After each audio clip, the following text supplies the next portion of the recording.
I'm Olivia Long, Chief Executive Officer at SuperGuardian, and I'm here today to cover the top 5 rookie errors made by SMSF trustees.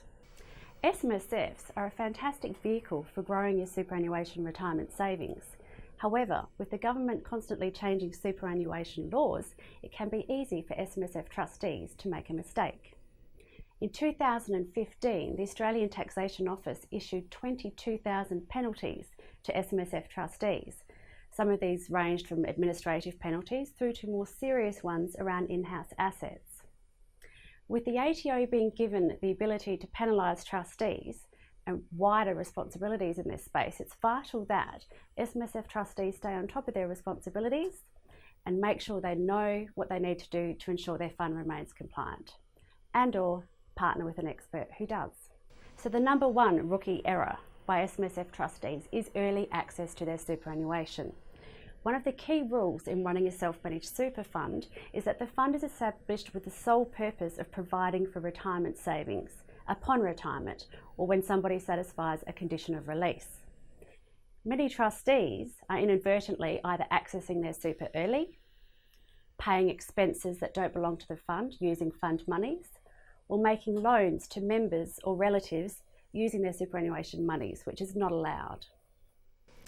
As an SMSF trustee, you're required by law to keep the fund's assets separate to your personal assets. So you need to make sure that your assets are recorded in the correct name or in the name of the trustees on behalf of the SMSF. Now, it's vital that you do this not just to satisfy superannuation law, but to ensure that if anything happens to your financial situations as trustees, your superannuation money remains protected. All SMSFs are required to have an investment strategy and a documented plan for their SMSF investments. Now, it's vital that the assets within the fund remain inside the investment strategy document. Now, the investment strategy is a flexible document. It can be updated regularly and should be renewed on a regular basis. However, if the fund's assets aren't in line with it, then SMSF trustees can be penalised. The in-house asset rule is another area where SMSF trustees make mistakes. Now, SMSFs are able to invest in or make loans to a related party or investment to the SMSF, provided it maintains or remains at only 5% of the overall fund value.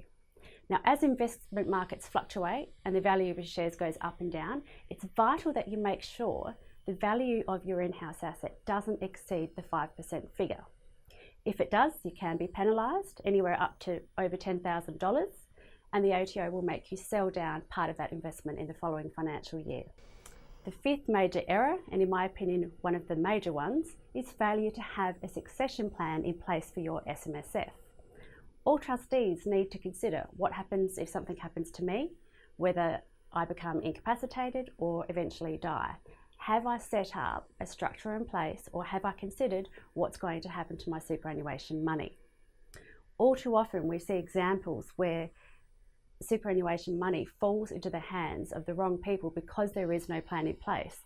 And when this happens, it's quite often that the trustees' wishes in regards to their superannuation death benefit nominations or payouts aren't necessarily followed. So in summary, with ongoing changes to super by the government, it's vital you remain up to date and/or, if necessary, seek appropriate advice. I'm Olivia Long for the Bell Direct SMSF service.